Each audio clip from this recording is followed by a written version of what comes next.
We're here because free speech is under attack. We're here because people are being convinced that socialism works. We're here because people are being judged guilty until proven innocent. We are fighting back with facts. This is not a safe zone, so buckle up, Buttercup. This is the raw, naked truth.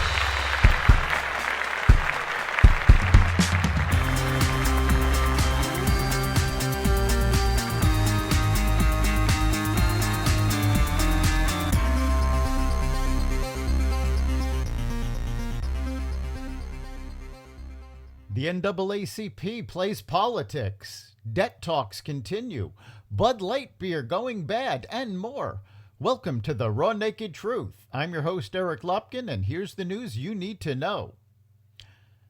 The NAACP issued a travel advisory against Florida, despite its chairman living in the Tampa Bay area.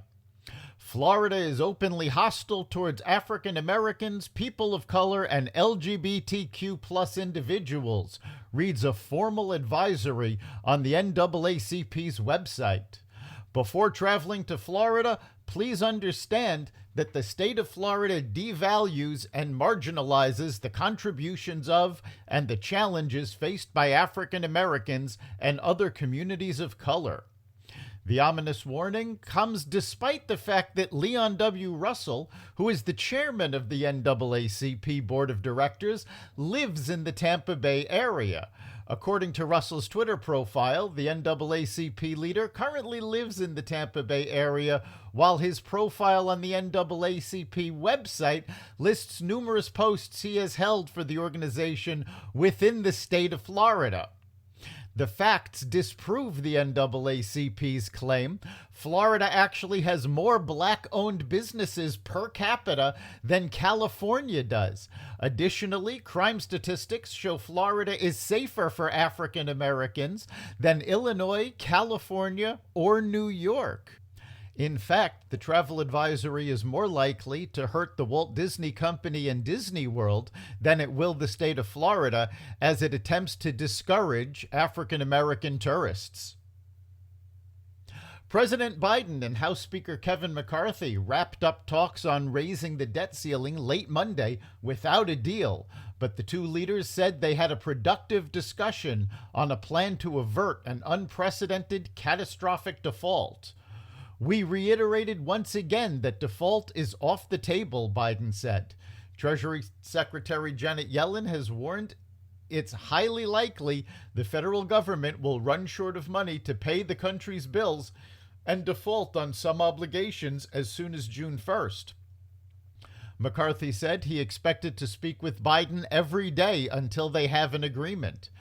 Democrats have been calling for raising the borrowing cap without conditions, while Republicans are demanding spending cuts as part of any deal. The Irish Data Protection Commission on Monday imposed a record $1.3 billion fine on Facebook parent Meta after finding that the social media giant violated European Union privacy laws by transferring users' data from Europe to the United States.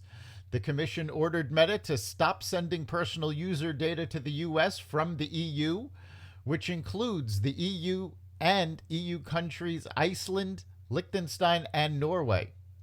The fine is the largest the trading bloc has ever levied, surpassing an $887 million penalty a European privacy regulator demanded from Amazon, which the online retail giant said it would appeal.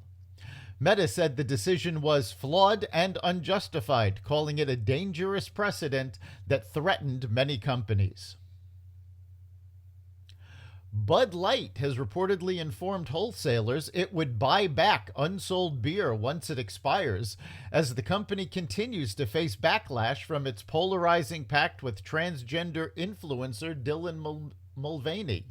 The Wall Street Journal published a lengthy feature on the company's struggles after conservatives across America have ditched Bud Light over the saga that began in March when Mulvaney publicized that the beer company sent packs of Bud Light featuring the influencer's face as a way to celebrate a full year of girlhood. Backlash was swift, and the promotion is now considered one of the most polarizing in the history of the digital space. Now it seems parent company Anheuser-Busch is taking steps to help wholesalers who have taken a hit. The brewer recently told its wholesalers that it would buy back unsold cases of beer that have gone past their expiration date, according to the Wall Street Journal report. President Joe Biden told Marines during a stop in Japan that his son Bo died in Iraq, according to a video obtained by the New York Post.